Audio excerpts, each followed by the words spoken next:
International Space Station. So this is Node 2. This is a really cool module.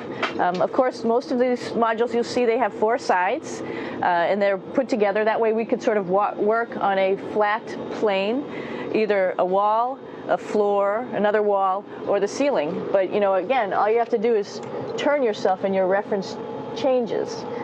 The reason I'm bringing that up is because this is where 4 out of 6 of us sleep. And so people always ask about sleeping in space. Do you lie down? Are you in a bed? Not really, because it doesn't matter. You don't really have the sensation of lying down. You just sit in your sleeping bag. So here's one sleep station right here. I'm going in right now. You can follow me if you want. So I'm inside. It's sort of like a little phone booth, but it's pretty comfy. I've got a sleeping bag right here that we sleep in, so we don't have sort of like a little bit of a cover. We don't fly all over the place.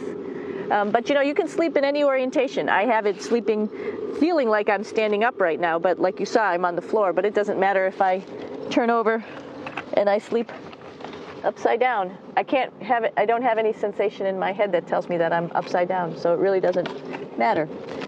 The sleep station is also like a little office. We've got a computer in here. As you can see, we've got a couple little toys. I've got some books. I've got some clothes and other things that make it sort of like home. I'm coming out. And just for reference, that's one sleep station. This one's another. Right here. There's one on the ceiling, if you want to call it. Right here. And then there's a 4th on the other wall over here. So all of us sleep in a little bit of a circle. All right, come on back. There's more to show you.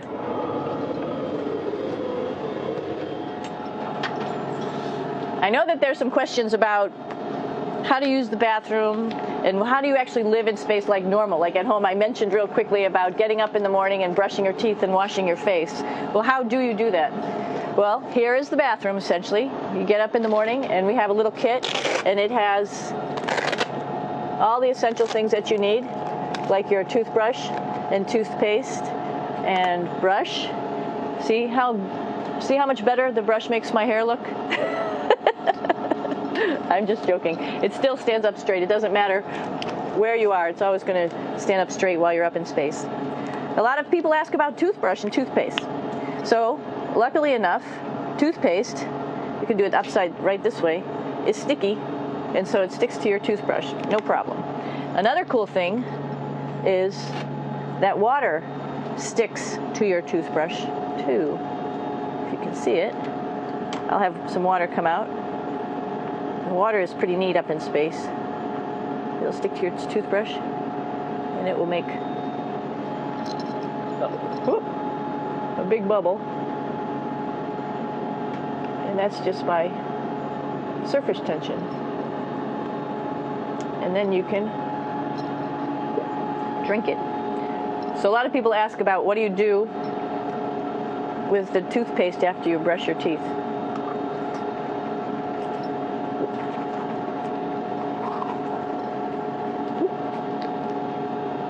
Two options. Swallow it, and it's sort of like mouthwash, but it tastes a little gross. Or you can just spit it out in a paper towel, and then you don't have to worry about it. Swallowing thing I wouldn't recommend at home. I'm only up here for 4 months, so it's not that bad.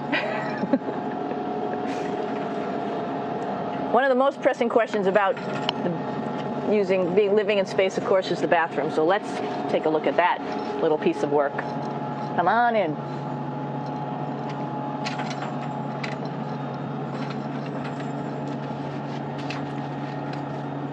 Here we are at the throne. This is awesome. You might see the little, you might have noticed the little moon on the outside. This is our orbital outhouse right here.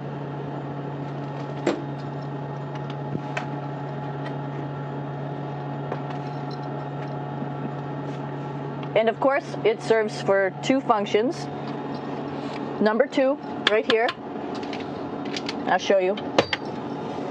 But you see it's pretty small, so you have to have pretty good aim, and you be ready to make sure things get let go the right direction.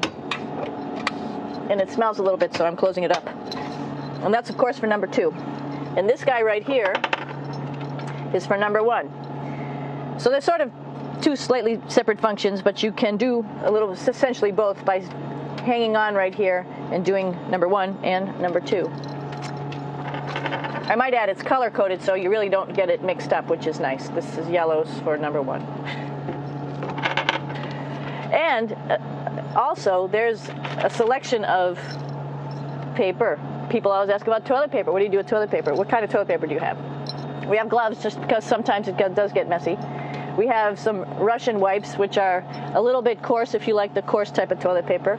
We have some nice tissues, which are nice and soft if you like soft toilet paper. We have Huggies, just for any cleanup. You know, we were all babies once, and this sort of helps. And then if things get really out of control, we have disinfectant wipes, just to make sure we clean up here. Because, you know, just like the water I showed you, the number 1 stuff can sort of go all over the place if you don't aim correctly. And did I mention both of these have a little bit of suction, so they should keep things going in the right direction. But like I said, sometimes things get a little out of control if you are out of control yourself flying around. So we have lots of protective stuff. And of course, you do have your privacy. There's a little door, so other people know that you're in there. Here's a pretty cool place. This is sort of like in your house where everybody meets in the morning. After you wash your face, brush your teeth, you want to find something for breakfast. And this is our kitchen.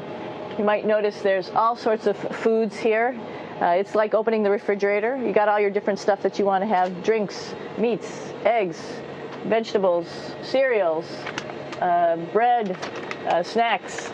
And that's a good place. That's where you find all the candy. Side dishes, and then some little power bars just in case. So we have all this type of food. Some of it is dehydrated, and so we have to hydrate it, fill it up with water. Some of it is all ready-made, and then all we have to do is heat it up. So something like this, I'm pulling out barbecued beef brisket. Pretty yummy. Not only is this food made in the U.S., but we also have food here from Japan. We've got Russian food. As you can see, all these red containers are filled with food that's from Russia. And then we get some of our specialty stuff, some things that we like, some of our favorite stuff that your family can send up